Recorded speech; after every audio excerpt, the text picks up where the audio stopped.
취임 한 달 맞는 민주당 이재명 대표 얘기도 해보죠. 오늘 28일이면 이재명 호가 출범한 지 한 달입니다.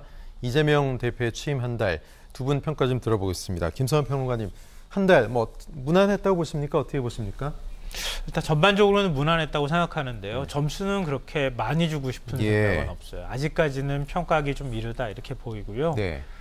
어찌됐든 검찰 정권에서 이재명 대표를 향한 수사는 계속될 거고요. 거기에 따르는 본인이 뭔가의 혐의를 받든 아니면은 억울한 프레임이 씌워져 있든 간에 계속 그런 시도들은 이어질 거라고 보여요. 네. 하다못해 수원지검 그 쌍방울 수사 관련돼서 수사 담당한 부장검사 교체했다는 거 아니에요? 한동훈 장관이 자신의 제일 측근인 사람으로 수사 더 속도를 내라라고 하는 간접적인 인사로 말한 것이다. 이런 이제 검찰 내부나 법 쪽의 평가가 나오고 있는 상황인데요. 이런 상황에서 계속 사법 리스크가 나올 때 근데 여기에만 끌려갈 것이냐, 그렇지 않고 민생 문제라든가 이런 문제에 있어서 좀 두드러지게 행보를 보일 필요가 있는데 아직까지는 그렇게 평가하고 좀 후한 점수를 주기에는 조금 부족하다. 이렇게 생각하고요. 앞으로 이제 남아있는 사법 리스크나 이런 거 있을 때 너무 거기에만 매달리거나 이런 모습들을 좀 가급적 안 보였으면 좋겠고요. 김건희 여사와 관련한 국민 여론이 좋지 않다 하더라도 김건희 특별법으로만 모든 것들을 해결하는 듯한 모습을 보이는 것도 그렇게 썩 좋지는 않습니다. 근데 다만 이제 걱정스러운 건 뭐냐면요. 국민의힘하고 이준석 전 대표하고 싸우잖아요. 근데 국민의힘 쪽에서 이준석 전 대표를 계속 비난해요. 쥐를 궁지에 몰아넣고 쥐가 물려고 하니까 너 쥐가 잘못했다고 자꾸 야단쳐요. 지금 윤석열 정부가 자꾸 지금 민주당 궁지로 몰아넣고 있거든요. 제가 보니까. 야당을 향해서 욕한 것이다 이렇게 얘기를 해버리면 야당이 뭐라고 반응하겠습니까? 극한 투쟁을 해서라도 싸워야 된다잖아요. 그러고 나니까 또 아니라고 또 부정하는 거예요. 그러니까 이럴 때 자제와 절제력을 어떻게 민주당이 보여줄 것이냐. 전략적인 태도가 매우 중요한 시점이다. 그런 면에서 이재명 대표가 앞으로 여러 가지 우여곡절과 넘어야 될 산은 많겠지만 맹목적으로 감정에만 의존하지 않고 전략적인 태도를 좀 취해 나갔으면 좋겠다 이런 바람을 갖고 있습니다. 오히려 여야가 강대강으로 맞붙는다면 그 피해는 고스란히 국민들이 볼 수 있다 이런 말씀이시죠? 이재명 대표 취임 전까지 사실 계파 갈등이 상당히 심했습니다. 대표 취임 이후에는 근데 이런 모습들이 좀 쏙 들어갔는데요. 이 부분은 어떻게 평가하십니까? 리더십이 작용을 했다고 보세요? 그거보단 두 가지 이유 때문이에요. 하나는 외계인이 쳐들어왔기 때문에 외계인이 누굽니까? 국민의힘과 윤석열 대통령이 민주당을 상당히 압박을 하고 있는 모습 보이고 있지 않습니까? 이재명 당대표에 대한 사법 리스크도 커지고 있고 공공의 적이 생겼기 때문에 단합을 하지 않으면 우리가 모두 다 죽을 수밖에 없겠구나. 그러니까 외부의 적이 있으니까 내부의 적들은 일단은 외부의 적을 격퇴시키자라고 생각을 하는 것 같고요. 우선순위가 아니군요. 그렇죠. 또 하나는 어쨌든 당대표가 됐잖아요. 그럼 2024년 공천권을 가진 당대표라고 볼 수밖에 없어요. 공천권을 가진 당대표한테 대든다? 이것은 정치를 난 그만해야지 라고 결심하지 않는 한 이거는 그렇게 할 수가 없어요. 그래서 일단은 당분간은 이 두 가지 이유 때문에 민주당 내에 불협화음이라든지 갈등, 혼란은 잦아들 수밖에 없다. 또 하나 더 말씀드리게 되면 반 이재명 파들을 규합하고 세력을 구축할 수 있는 구심점이 없어요. 그러네요. 이낙연 전 당대표 같은 경우는 외국으로 나가 있잖아요. 이러한 세 가지 이유 때문에 당분간은 민주당 내에서는 갈등과 혼란은 잦아들 수밖에 없고 앞으로 이제 남은 정기국회 기간 동안 예산안 국회 기간 동안 국민의힘과 대통령을 향한 날카로운 여러 가지 일들이 벌어질 거다라고 보여집니다. 취임 한 달을 맞는 이재명 민주당 대표에 대한 평가는 부정보다는 긍정적인 평가가 더 많았습니다.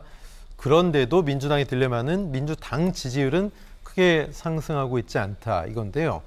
글쎄요. 민주당의 지지율 정체 어떻게 보면 이재명 대표와 또 역설적으로도 연관이 있다고 보십니까? 그럼요. 이제 야당의 한계를 충분히 이제 국민들이 생각하는 것일 거고요. 이재명 당대표에 대한 사법적인 리스크는 현실화되고 있잖아요.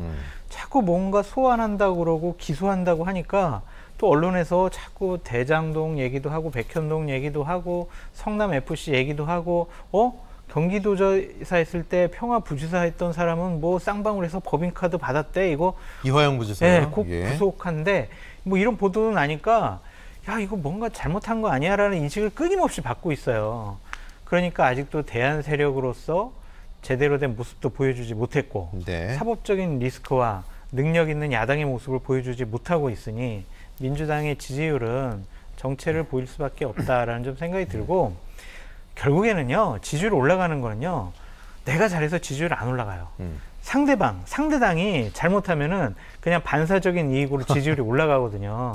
그래서 결국에는 민주당 같은 경우에는 본인들이 막 잘하려고 해가지고 실수하지 말고 가만히 있다가 국민의힘이나 대통령실이 실수를 하면 그거 그냥 받아먹는 지지율 받아먹는 그런 행보도 그렇게 나쁘지 않다. 아니 근데 나도 잘해야 지지율 올라가는 게 당연한 거 아니겠어요? 근데 막 잘하려고 과욕 부리고 그러다가요 또 이제 실수해요.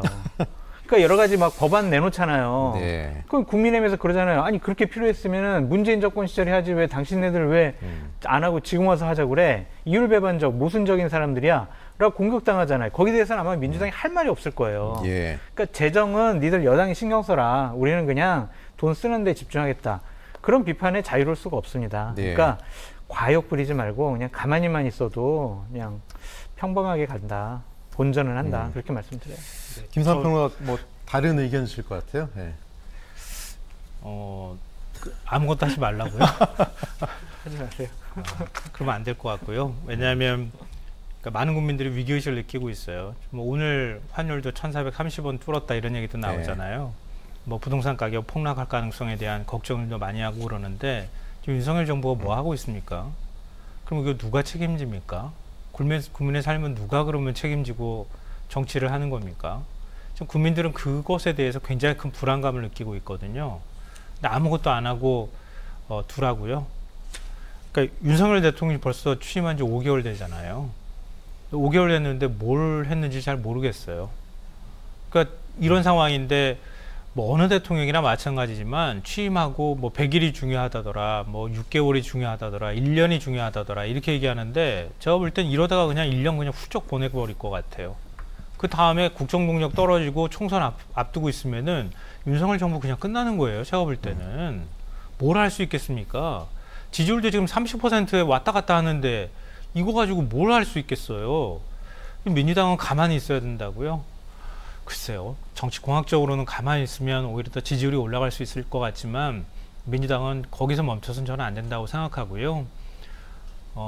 좀 제대로 된 대안 내놓으려고 노력하는 모습, 좀 발버둥이라도 치는 모습 보여줬으면 좋겠다. 국민들이 그나마 민주당에 기대할 수 있는 모습을 좀 보여줬으면 좋겠다 이렇게 생각하고요.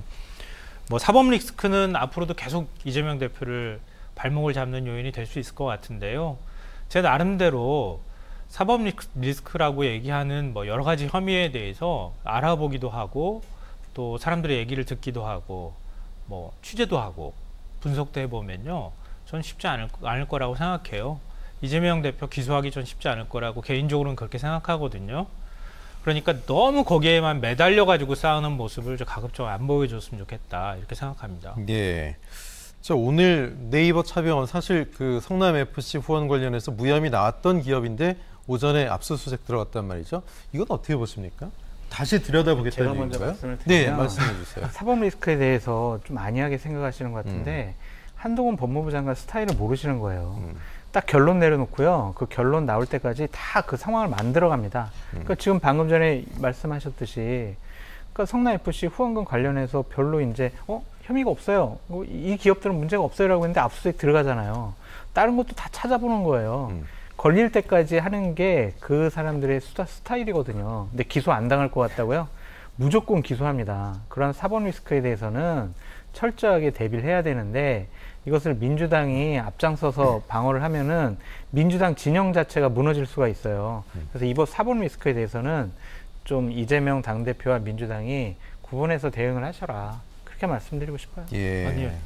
굉장히 위험한 얘기를 하신 건데요. 이게 윤석열 대통령의 법과 원칙입니까? 개인적인 의견이십니다. 네.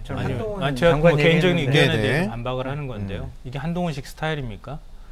그럼 아예 저거 범죄자야, 범죄 수사하는 거야 이렇게 딱 찍어가지고 모든 거 싹 털고 하여튼 위법사항 하나라도 나오면은 기소해가지고 그냥 우리는 100까지 걸어가지고 나중에 하나라도 걸리면 저거 나쁜 비리 범죄자야 이렇게 낙인 찍는 게 우리나라 검찰의 수사 기법이에요. 저 한동훈의 스타일이라니까요. 네, 그만큼 이제 꼼꼼히 들여다보는 스타일이다. 그러니까 이런 말씀하시고 싶었던 것 같고요. 뭐 우리나라 영장주의를 선택하고 있고요. 엄격하게 검찰 수사하는 데 있어서 수사의 물증을 확보하는 단계부터 인신 구속에 체포하는 단계 그리고 구속하는 단계까지 모두 다 사실은 판사가 영장을 통해서 판단하도록 돼 있는 거예요. 마지막에도 판사가 판단할 텐데요.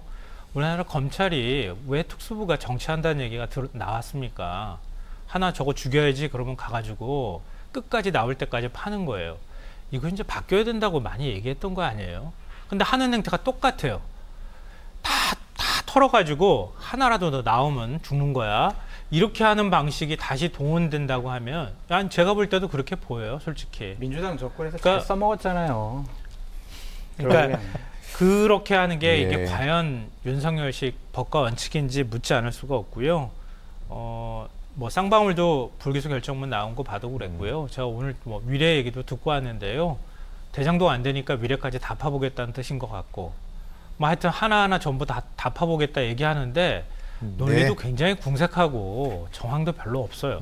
그거 가지고 뭔가 기소를 하려고 덤비면요, 좀 국민적 저항에 부딪힐 것이다 이렇게 생각합니다. 네, 알겠습니다. 시간 관계상 두 분과는 말씀 여기까지 나누겠습니다. 장성철 소장님, 김성환 평론가님 고맙습니다. 네.